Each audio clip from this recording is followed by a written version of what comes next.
this Delia Cuffy Weekes. It's a pleasure to have the opportunity to be sitting on this side of the chair, talking to you in that capacity. It's really a pleasure for me to be speaking to you today on your knowledge and your rich wealth of information that you've shared with so many of us, even myself. I always boast of the fact that part of who I am today and the work that I do is because of the training that I had with you and with a lot of other young minds like myself back in the day of the cultural group. And I'm just so happy to have the opportunity to interview you and to have you share that knowledge with the world. So over to you. Tell us a little bit about yourself and your many hats that you wear, but today specifically in the area of our Creole culture and heritage. I would like to believe that I am the embodiment of a true Dominican woman. I was born in the culturally vibrant community of Grand Bay. I am the third of 10 children of my mother, and the time that I grew up in was that time where the village raised the child. So you had the extended family coming into play. And one of the key people who have played a very instrumental role in making me who I am today is my paternal grandmother, because she was the village organizer. All concerts, all fairs, all everything, Maboti was the go-to person.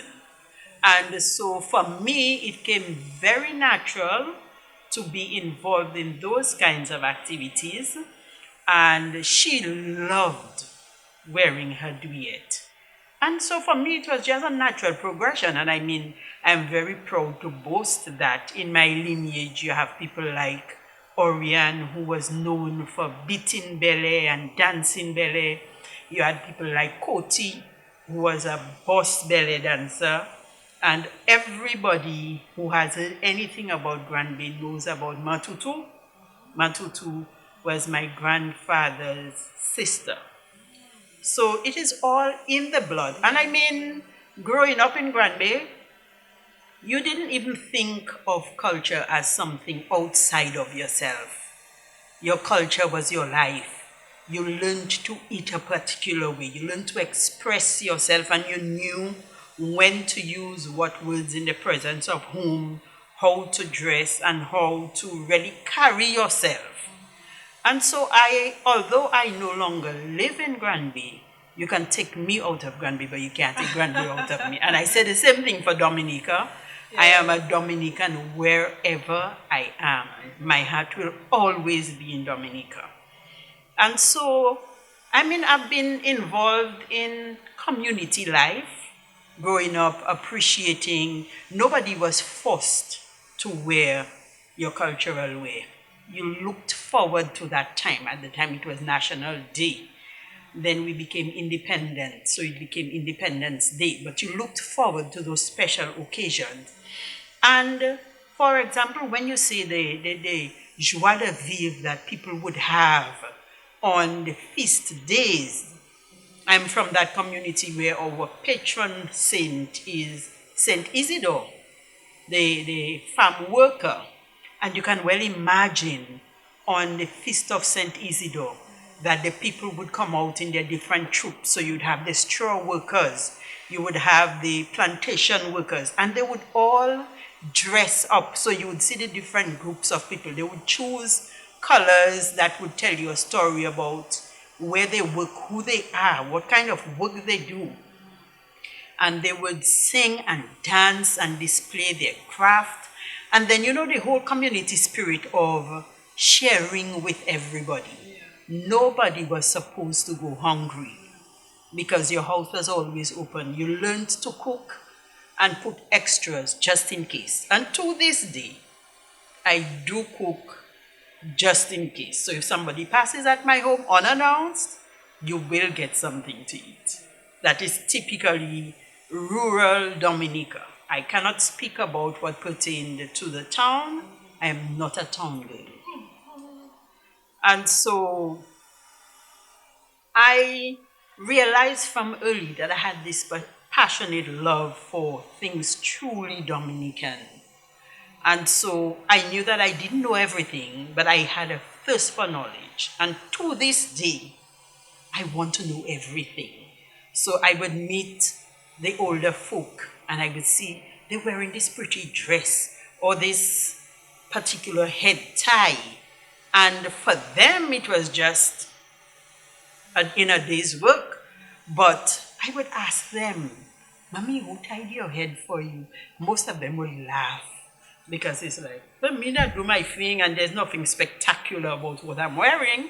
So I say, you want to show me how you did it? And it is so amazing that the older folk, they do it every day. They take it for granted that it is just one of those things. But the intricacies of how they do the different styles and how they explain to you why this is done that way.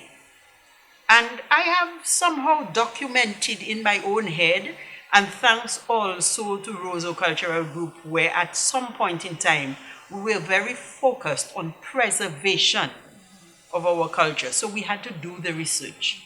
So for example, the way my head is tied right now, that is a tet revolver.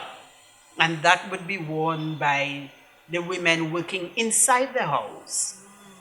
And it is flat because there's a possibility that you may have to carry a tray of clothing or whatever, just freshly ironed, carried from the ironing area to the bedrooms or whatever. Oh, so tent revolver. Yes. And then the reason that it is the revolver is that just this end is exposed. All the other tips are covered somewhere. And some of the older women would use it to terrorize the children. I say to them, you better behave. If you don't, I will shoot you with my revolver. Okay. And for example, the dress that I'm wearing is traditional wear for Dominica. It is a gall. A simple dress, most often made with cotton or some breathable material. You could make it in any color, with or without lace. And it's a dress that anybody could wear. So you would have the madams when they come from high mass on a Sunday, they would come out of their church clothes and put on this loose that would allow the breeze to go through. If a woman is pregnant, oh, perfect, because it gives her all of the ease that she needs. And so you have the gall being worn even up to today. And some people are wearing the gall and they don't even know. I had many galls. Yes. I had many galls in that case. And so those are the kinds of things. And then you begin to appreciate there's a time and a place for everything. Now, coming to our national wear, there is something that I need to say. People confuse the national wear and Creole wear. What I love to tell them, the same way that Colgate is a brand of toothpaste, but not all toothpaste is Colgate, so too our national wear, the wog duet, the jeep, and the basic black, white, and red for men, that is our national wear. It is in fact Creole wear, but not all Creole wear is national wear.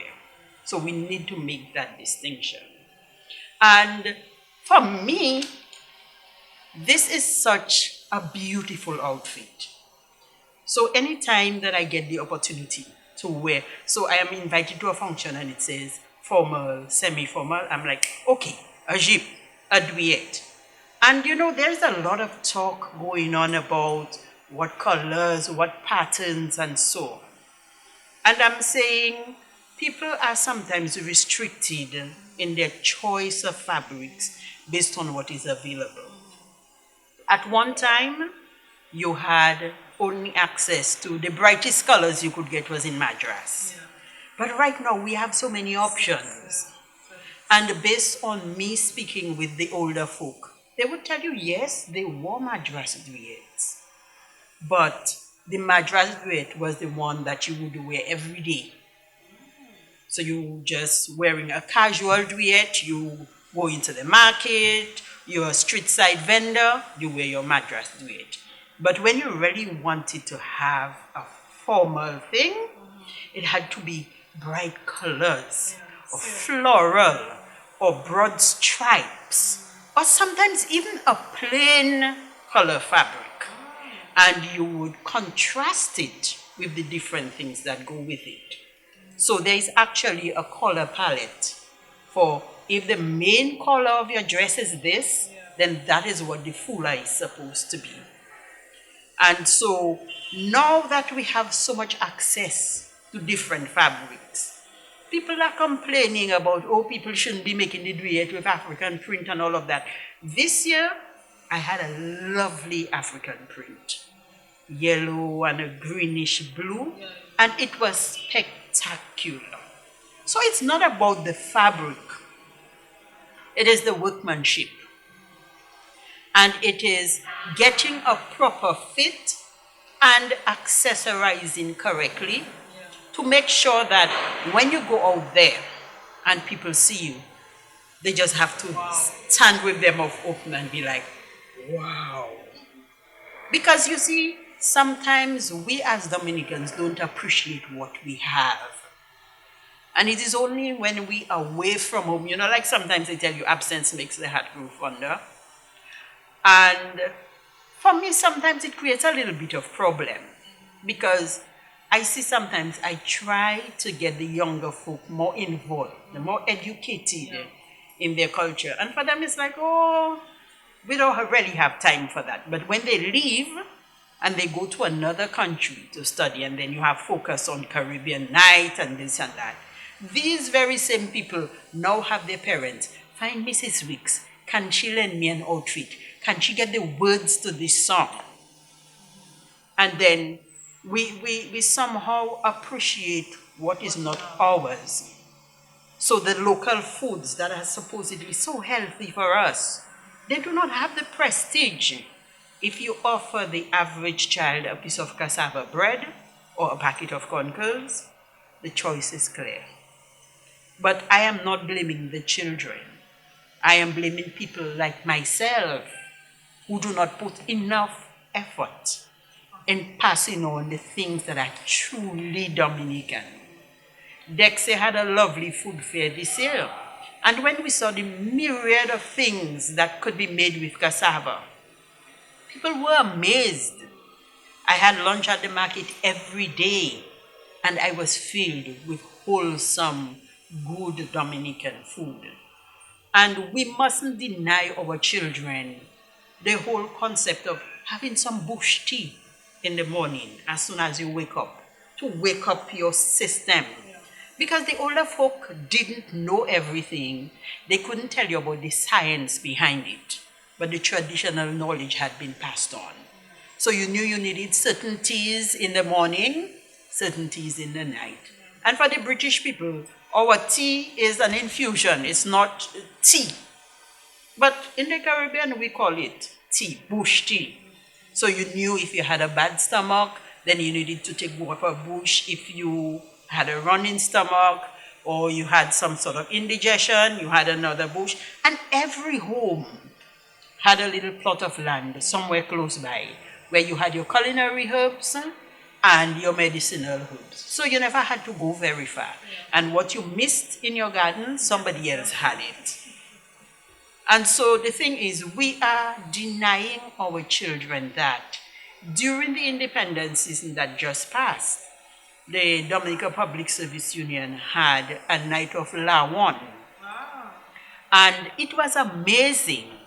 The older folk grew very nostalgic. And the younger folk came because they were curious. So as part of the independence celebrations this year, the Dominica Public Service Union decided to have a Lawan night. And it was very interesting because the older folk grew very nostalgic, remembering their childhood days. And some of the young people who came, they came out of curiosity because they have no notion, no concept of what Lawan is all about, because we no longer build our houses in a circular fashion with a space, a communal space for people to have fun. And everybody is now attached to some electronic device. So what are you talking about, Lawan? But then the activity happened at the Botanic Gardens, and under full moon, and the people who were there, they were so happy that they're demanding that the DPSU should have at least one every quarter, because once a year is not enough. Now, this is something that we really need to bring back, because the younger people who were there, they were very impressed and they want to be part of this, but they have not been exposed. And so a lot of the things we somehow say, oh, the young people are not interested, but we have to introduce it to them. When you have a baby, you introduce unfamiliar foods little by little, but we want to ram things down their throat. So we have to revisit how we bring across certain things to our younger folk to get them excited. Because one of the things that I've noticed is most young people tell you, oh, the quadrille is one of the dances that they hate the most because it is too long, because they don't understand the story. But by the time I put them to sit down and I tell them, look, the quadrille has 4 figures. And in the first figure, you meet and greet. In the second figure, you flirt.